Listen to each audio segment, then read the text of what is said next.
نہمیہ اور اس کا چوتھا باب جو 23 آیات پر مشتمل ہے۔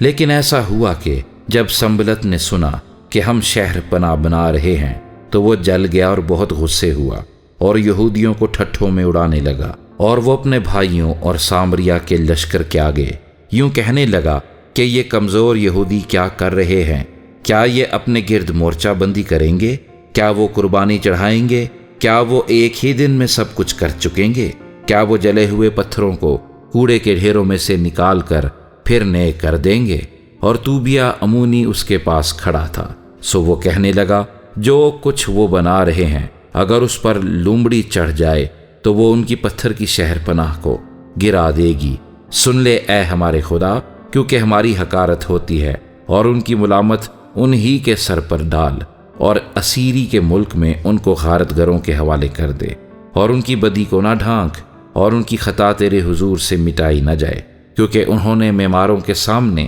تجھے غصہ دلایا ہے۔ غرض ہم دیوار بناتے رہے، اور ساری دیوار آدھی بلندی تک جوڑی گئی، کیونکہ لوگ دل لگا کر کام کرتے تھے۔ پر جب سنبلت اور توبیہ اور عربوں اور امونیوں اور اشدودیوں نے سنا کہ یروشلیم کی فصیل مرمت ہوتی جاتی ہے اور دراڑیں بند ہونے لگیں تو وہ جل گئے، اور سبوں نے مل کر بندش باندھی کہ آ کر یروشلیم سے لڑیں اور وہاں پریشانی پیدا کر دیں۔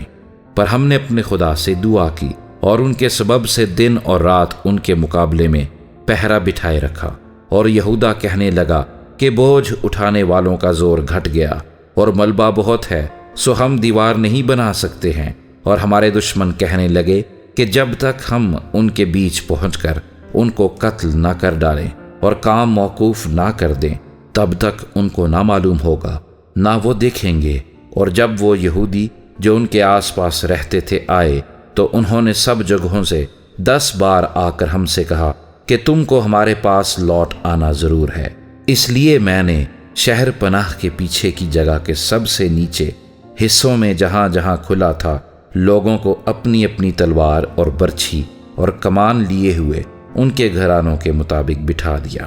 تب میں دیکھ کر اٹھا اور امیروں اور حاکموں اور باقی لوگوں سے کہا کہ تم ان سے مت ڈرو، خداوند کو جو بزرگ اور محیب ہے یاد کرو، اور اپنے بھائیوں اور بیٹے بیٹیوں اور اپنی بیویوں اور گھروں کے لیے لڑو۔ اور جب ہمارے دشمنوں نے سنا کہ یہ بات ہم کو معلوم ہو گئی اور خدا نے ان کا منصوبہ باطل کر دیا، تو ہم سب کے سب شہر پناہ کو اپنے اپنے کام پر لوٹے۔ اور ایسا ہوا کہ اس دن سے میرے آدھے نوکر کام میں لگ گئے، اور آدھے برچھیاں اور ڈھالیں اور کمانے لیے اور بختر پہنے رہتے تھے، اور وہ جو حاکم تھے یہودا کے سارے خاندان کے پیچھے موجود رہتے تھے۔ سو جو لوگ دیوار بناتے تھے اور جو بوجھ اٹھاتے اور ڈھوتے تھے، ہر ایک اپنے ایک ہاتھ سے کام کرتا تھا اور دوسرے میں اپنا ہتھیار لیے رہتا تھا،